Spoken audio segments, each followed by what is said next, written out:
வருங்கால மக்களின் சேவகர்களுக்கு வணக்கம். டிஎன்பிஎஸ்சியில் கேட்ட ப்ரீவியஸ் இயர் மேக்ஸ் கொஸ்டின் வந்து பார்த்துடலாம். ரொம்ப முக்கியமான கொஸ்டின். ஒரு வகுப்பில் STUDEN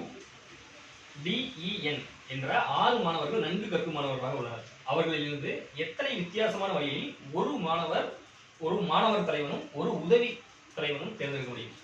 ஒரு லீடர், ஒரு அசிஸ்டன்ட் லீடர் தேர்ந்தெடுக்கணும் இந்த 6 பேர்த்துல இருந்து. ஓகேங்களா? இதுதான் கொஸ்டின். ரொம்ப சிம்பிள். ஓகேங்களா? ஃபர்ஸ்ட் நம்ம இதை எப்படிலாம் தேர்ந்தெடுக்கலாம்?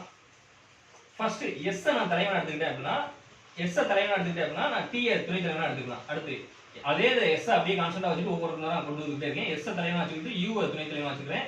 எஸ் தலைவனா வச்சுக்கிட்டு டி துணை தலைவனா வச்சுக்கிறேன். எஸ் தலைவனா வச்சுக்கிட்டு இ வச்சுக்கிறேன் துணை தலைவனா. எஸ் தலைவனா வச்சுக்கிட்டு என்ன வந்து நான் துணை தலைவனா வச்சுக்கிறேன். ஓகேங்களா? ஓகே. அடுத்து என்ன பண்றேன்? டி தலைவனா வச்சுக்கிட்டு யூ துணை தலைவனா, அடுத்து டி தலைவனா வச்சுக்கிட்டு யூ அடுத்து D comma D comma E comma D comma N. அடுத்து யூ நான் தலைவனா வச்சுக்கிட்டு டி கொண்டு வரேன். அடுத்து இ யூ என். அடுத்து டி கான்ஸ்டன்டா வச்சுக்கிட்டு D comma E D comma N. அடுத்து இ என். ஓகேங்களா? மொத்தம் எத்தனை வருது? 2 4 6 8 10 12 14 15 வருதுங்களா? டோட்டலா நமக்கு இப்ப 15 வருது. நல்லா ஞாபகம் வச்சுக்கோங்க. இப்ப நான் வந்து எஸ் தலைவனா வச்சுட்டு டி தலைவனா துணை தலைவனா வச்சிருக்கேன். இதே நான் எப்படி வச்சுக்கலாம்? டி தலைவனா வச்சு யூவையும் துணை தலைவனா வச்சுக்கலாம்.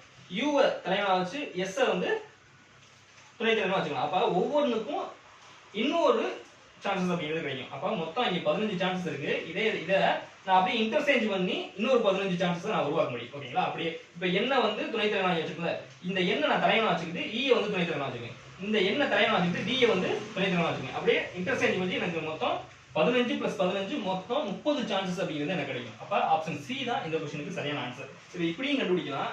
இல்ல அப்படின்னா நீங்க நல்லா பாருங்க, மொத்தம் 6 ஸ்டூடண்ட் இருக்காங்க. இப்ப நான் எஸ் தலைவனா வச்சுக்கிட்டு எஸ் தலைவனா வச்சு ரிமைனிங் 5 பேர் இருக்காங்கல்ல, ரிமைனிங் 5 பேரை இந்த எஸ்க்கு வந்து துணை தலைவனா வச்சு மொத்தம் போடுறேன். அப்ப மொத்தம் ஒரு ஆளுக்கு 5 சான்சஸ் அப்படிங்கிறது கிடைக்கும். ஒரு ஆளுக்கு இப்ப எஸ்க்கு 5 சான்சஸ் கிடைக்கும், டிக்கு 5 சான்சஸ் கிடைக்கும், யூக்கு 5 சான்சஸ் இருக்கும், டிக்கு வந்து 5 வாய்ப்பு இருக்கும். அப்ப மொத்தமா எத்தனை பேர் இருக்கான்? 6 பேர் இருக்கான். அப்ப 6 × 5 ஒரு ஆளுக்கு 5 சான்ஸ், 6 பேருக்கு 5 சான்ஸ் அப்படின்னா 6 30 ஆன்சர் 30 அப்படின்னு சொல்லி ஆன்சர் பண்ணலாம். இப்படியே உங்களால சொல்ல முடியல அப்படின்னா இதுக்கு ஒரு ஃபார்முலா இருக்கு. ஆயத்தொலைவு விதிப்படி அந்த புள்ளிய 6 பேர் இருக்காங்க. 6 பேர்ல நம்ம 2 பேரை தேர்ந்தெடுக்கணும். ஓகேங்களா? அதாவது P n, r is equal to n factorial. இந்த n factorial divided by n minus r factorial. அப்ப இங்க n வந்து நமக்கு 6, 6 factorial divided by என்ன பண்ணோம்?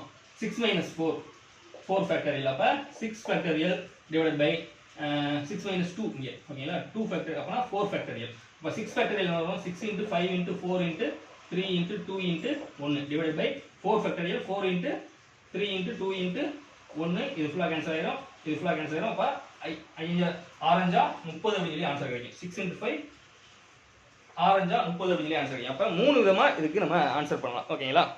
நன்றி.